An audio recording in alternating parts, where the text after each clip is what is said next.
दोस्तों नमस्कार, मैं इस वक्त सैलाना में हूँ और सैलाना में आप देख रहे हैं विधायक साहब के साथ में ज़्यादा बातें नहीं करते हुए, भूमिकाओं में नहीं जाते हुए सबसे पहला सवाल, अभी मेघनगर में एक सभा थी उसमें आप गए थे और उसमें एक भाषण है आपका, उसमें वायरल हो रहा है, उसमें आनगढ़ मानगढ़ और फिर दूसरा ये कि भील प्रदेश की राजधानी झाबुआ में बनाएंगे। उस भाषण को लेकर के काफी प्रतिक्रियाएं हो रही, उस पर क्या बयान? कोई भी काम हम लोग करना चाहते हैं या किसी भी काम की कल्पना करना चाहते हैं, वो कल्पना आ, उसको हकीकत में तब्दील कर सकें, ऐसी कल्पना होना चाहिए। जैसे मान लो किसी को एक घर बनाना है, तो घर बनाने के पहले ये भी देखना पड़ेगा कि घर बनने लायक है या नहीं है। अगर आप किसी नदी में, नाले में अगर आप लोग नींव खोदेंगे, वहां घर बनाएंगे, तो कितना लंबा चल पाएगा वो घर, ये आपको तय करना है। और मध्य प्रदेश में झाबुआ हमारा पड़ोसी जिला है। हमारे यहाँ पर कितने जिलों में आदिवासी समाज के लोग रहते हैं, ये मैं आपको बता देना चाहूँ। झाबुआ, नीमच, रतलाम, उज्जैन, इंदौर और धार, झाबुआ, अलीराजपुर, बड़वानी, खरगोन, खंडवा और देवास, इतने जिलों में आदिवासी लोग रहते हैं। या तो भील है या भीलों की उपजातियां, सब ग्रुप। इतने जिले हैं, इतने जिलों के एक कोने में, जिसको कहते हैं सबसे वेस्ट में झाबुआ पड़ता है। ये झाबुआ, अगर हम लोग भील प्रदेश, जो आज हम कल्पना कर रहे हैं, भील प्रदेश एक नया राज्य, राजस्थान के आपका प्रतापगढ़, बांसवाड़ा, डूंगरपुर, उदयपुर, अभी नया जिला सलोम्बर बना है, इतने जिले हैं। फिर उधर गुजरात के भी हैं और महाराष्ट्र के भी लग जाते हैं। तो इन चारों राज्यों का सेंट्रल पॉइंट है, बीच का बिंदु, वो है झाबुआ। झाबुआ में कनेक्टिविटी आज अच्छी बनी हुई है, आने वाले कल को और अच्छी बनेगी। रेल का अच्छा नेटवर्क है। लेकिन गोविंद गुरु जी की भविष्यवाणी है, फिर वहां पे 1500 से ऊपर आदिवासी शहीद, और कई ऐसे भजनों में उनकी भविष्यवाणी में बताते हैं कि मानगढ़, वो एक गाना उनका भजन भी है कि दिल्ली मारी गादी है, दाऊद में मारी जाजम है, मानगढ़ मारी राजधानी। उस बात को लेकर के फिर वो पहले से चलता आ रहा है और आपके इस बयान को लेकर के भी चर्चा। मैंने आपको ये कहा है कि ये बीच का बिंदु है, पॉइंट है झाबुआ। आपका रेल का अच्छा नेटवर्क है, दिल्ली मुंबई गुजर रहा है यहाँ पे, और अभी 8 लेन एक्सप्रेस वे बन गया है दिल्ली मुंबई वाला। बीच का बिंदु है, सबसे ज्यादा आदिवासी आबादी वाला है इलाका है, सबसे ज्यादा पुराना अगर आदिवासियों का इतिहास है झाबुआ में, पूरे देश के नक्शे में आप देखेंगे। भीलों का सबसे पुराना अगर इतिहास देखेंगे तो झाबुआ है, दिल्ली तक आप देखेंगे तो। और दूसरा, आप लोग कह रहे हो तो मानगढ़ क्या कहानी, मुझे ज्यादा नहीं पता है, मगर लड़ाई ऐसी लड़ना चाहिए जहां लोगों की मौत ना हो। हिंसक लड़ाई नहीं होना चाहिए। आज को आप कह रहे हैं कि 1500 वहां मारे गए थे, वो भील प्रदेश की जो परिकल्पना चल रही है उसमें, और वो इतिहास बता रहा है, मैं नहीं कह रहा हूँ, इतिहास में लिखा हुआ है ऐसा, और उनके गुरु गोविंद सिंह जी के भजनों में ऐसा बताया जा रहा है, तो उस वजह से ऐसा चल रहा है। तो इसलिए लोगों के सवाल। हाँ, तो क्या भजनों में क्या चल रहा है? मानगढ़ राजधानी, हाँ, एक आदमी कोई वो अगर चाहे कि उसका लड़ाई का सेंट्रल पॉइंट, तो वो बना सकता है। मेरी विधानसभा क्षेत्र सैलाना है और हमारी राजधानी विधानसभा की सैलाना है, मुख्य मतलब मुख्यालय। तो मेरी विधानसभा की ये हो सकती है, पूरे भील प्रदेश की सैलाना नहीं हो सकती। पूरे भील प्रदेश की मैंने आपको बताई झाबुआ। तो उनका जो आंदोलन चल रहा था, उनके आंदोलन का बिल्कुल था, वो उनका केंद्र था, वो बिल्कुल हम उसको मानते हैं। लेकिन एक नए राज्य और नए राज्य की राजधानी, उसके लिए जमीन चाहिए और कनेक्टिविटी चाहिए, मौका चाहिए ऐसा कैपिटल के लायक। अब जब आज छोटी जो लड़ाई हुई थी वहां पर, उस समय जमाने में 1500 लोग मारे गए, वो इसलिए मारे गए कि लोगों को मुकाबला करने जैसी वहां पर भौगोलिक स्थिति नहीं है। अंग्रेज कितने थे? बहुत कम अंग्रेज थे, बहुत ज्यादा अंग्रेज नहीं थे, उनके पास सिर्फ हथियार थे, लेकिन वहां आदिवासी बहुत ज्यादा थे। तो वो उसकी जो लोकेशन है, भौगोलिक परिस्थिति ऐसी है, मुकाबला करने लायक नहीं है। आज अगर एक मुख्यमंत्री कार्यालय खोलोगे तो कितना बड़ा मुख्यमंत्री कार्यालय होता है। आप पत्रकार होने के नाते आप स्टडी करो, आप राजस्थान में पता करो मुख्यमंत्री का कार्यालय बना, वो कितने जमीन में बना हुआ है। राज्यपाल भी होगा, सरकार के, राज्य सरकार के अन्य विभाग होते हैं जिनको आप मंत्रालय कहते हैं आपके राजस्थान में, कितने जमीन है वहां पर। तो हमको लोग हंसे या बिल्कुल बेवकूफ़ी हरकत लोगों को नहीं करना चाहिए। ऐसी जमीन राजधानी बनना चाहिए जिसको बना जा सके, जो बन सकता है। वो शहीद वहाँ लोग शहीद हुए थे, उनका अपना अलग है, वो ठीक है, लेकिन राजधानी अगर किसी को बनाना है तो बेस्ट है झाबुआ। उसके लिए मैं प्रयास कर रहा हूँ। एक और सवाल जो काफी चर्चाओं में, हम उसके बाद में ये घटना है, उसके बाद में अपन आज मिले, एक तस्वीर है आपकी धरियावत से थावरचंद जी डामू, और फिर आप, और पहले शिवसेना के नेता थे और वर्तमान में मुख्यमंत्री महाराष्ट्र के श्री एकनाथ शिंदे जी, उनसे आप मिले। तो कई अखबारों ने लिखा, कुछ आर्टिकल उसमें लिखे कि आप शिवसेना की तरफ आपका रुझान है, आप उसमें शामिल होने तक की कुछ अखबारों ने ये भी लिखा। क्या सच्चाई उसमें? ये ऑफिस है हमारा, विधायक का ऑफिस है। इस ऑफिस में अपनी अपनी समस्याएं लेके पूरी विधानसभा के लोग आते हैं। उसमें बहुत सारे कांग्रेस से जुड़े हुए लोग रहते हैं, बहुत सारे बीजेपी के लोग जुड़े हुए रहते हैं, लेकिन संवैधानिक पद पर बैठने के बाद में आपको पार्टी नहीं देखना है।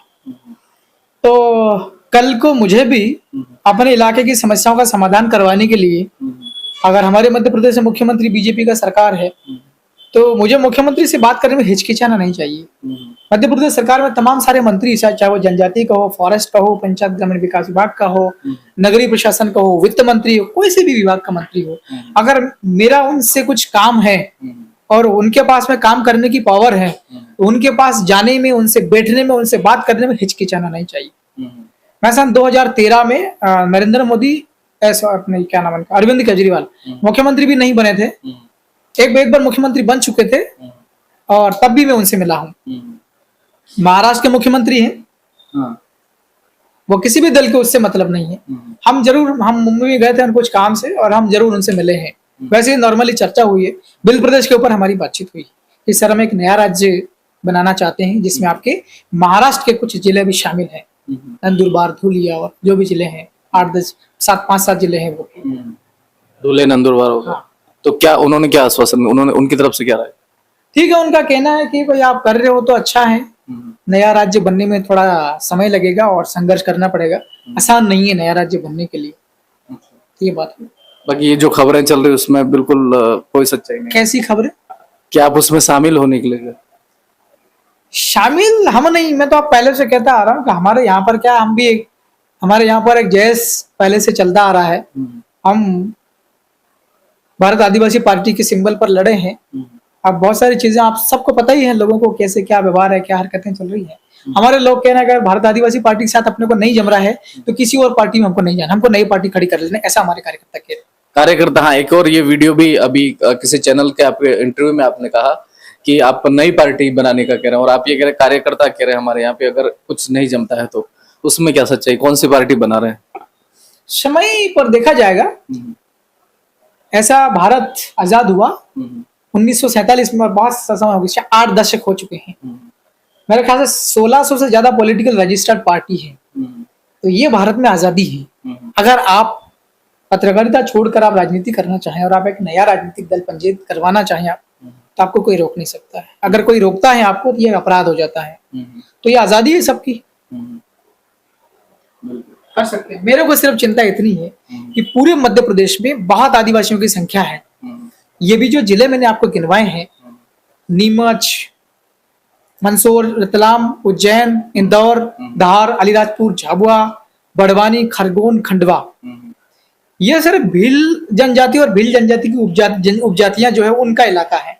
अभी तो हमारे मध्य प्रदेश में गोंड भी है, जबलपुर, शाहडोल, नंदुरबार, अपने क्या बोलते हैं, सॉरी, ये होशंगाबाद, ग्वालियर का बेल्ट है ना, बहुत आबादी है आदिवासियों की। 2 करोड़ तो ये कह रहे हैं कागज में है, लेकिन असल में जनसंख्या ज्यादा होगी, 2.5 करोड़ से भी ऊपर जनसंख्या आदिवासियों की होगी। तो इतनी बड़ी आबादी की मुझे चिंता है। आने वाले समय में 2028 में मुझे मध्य प्रदेश में मुख्यमंत्री बनाना मेरी चिंता है, क्योंकि आज मैं अकेला विधायक हूं, वहां बहुत कम सुनवाई होती है, वहां बहुत कम काम होते हैं। तो हम ये चाहते हैं कि आने वाले टाइम में, इस बार लोगों ने बहुत गलती करी, झाबुआ के लोगों ने गलती करी, मैं अकेला यहाँ से जीत के गया हूँ, वहां के लोगों को गलती नहीं करना था और भी जिताना था बीजेपी कांग्रेस के अलावा किसी और आदमी को, ताकि वहां डंके की चोट अपने लड़ाई लड़ते, अपने हकों की बात करते हैं, कानूनी तरीके से लड़ते हैं, लड़कर जीतते हैं। आज मैं अकेला आदमी हूँ, परेशानी होती है। अलीराजपुर के लोगों ने गलती करी, बीजेपी कांग्रेस वालों को जिताया। धार के लोगों ने गलती करी, बीजेपी कांग्रेस को जितवाया। बड़वानी, खरगोन, खंडवा, हम ये चाहते हैं कि जहां पर एसटी रिजर्व वाली जो सीटें हैं वो, और जहां आदिवासियों की जनसंख्या ज्यादा है वो, उसकी तैयारी हमारी चल रही है। 80 से ज्यादा विधायक बन सकते हैं, 80 से ज्यादा विधायक एसटी का रेशो के साथ। हाँ, 80 से ज्यादा आदिवासी, अगर एक तरफा आदिवासी संगठित हुए तो 80 से ज्यादा आदिवासी विधायक बन जाएंगे। मुख्यमंत्री आराम से बन सकता है, कोई नहीं रोक सकता उसे।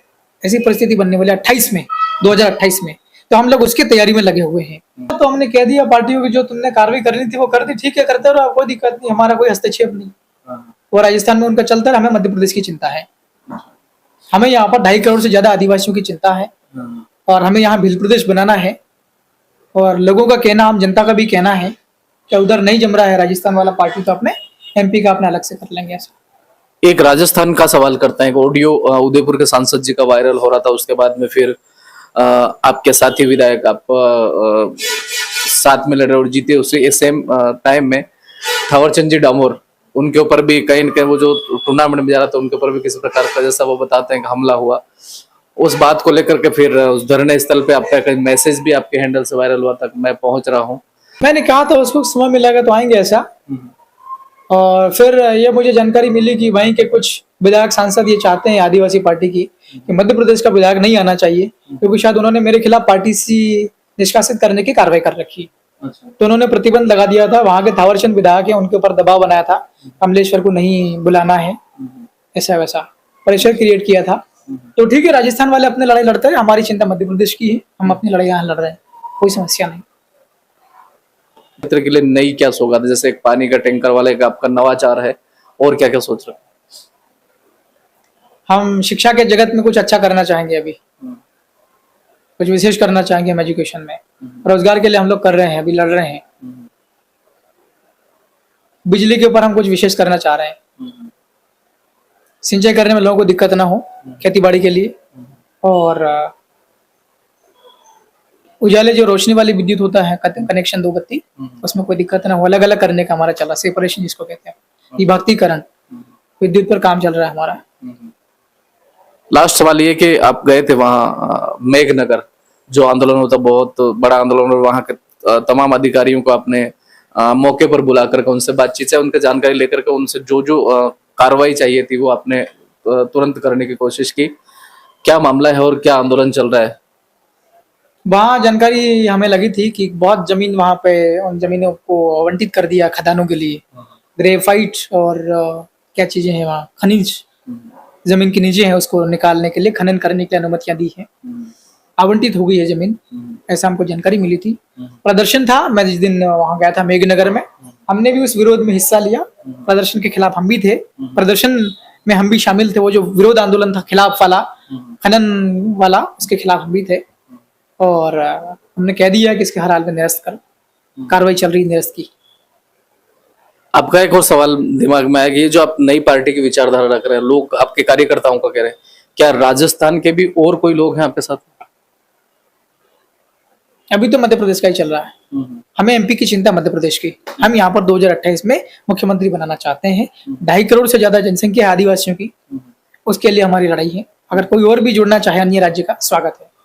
बहुत बहुत धन्यवाद दर्शकों। तो ये थे कमलेश्वर डोडियार जी, और तत्कालिक समस्याओं के राजस्थान में, मध्य प्रदेश में और पार्टी को लेकर के फिर जो तस्वीरें वायरल हो रही थी, समय काफी उसका हो गया, लेकिन इनकी व्यवस्थाओं के चलते हम भी नहीं मिल पाए थे। तो आज वो सारे जो आपके डाउट्स थे वो मुझे लगता है क्लियर होंगे। और हमारी जो बातचीत, इस पे आप क्या विचार रखते हैं कमेंट बॉक्स में जरूर बताएं। और अंत में हमारे व्यूवर्स को मैसेज आपकी तरफ से। बहुत बहुत धन्यवाद, देखते रहिए, मिलते रहेंगे। बहुत बहुत धन्यवाद, थैंक यू सो मच।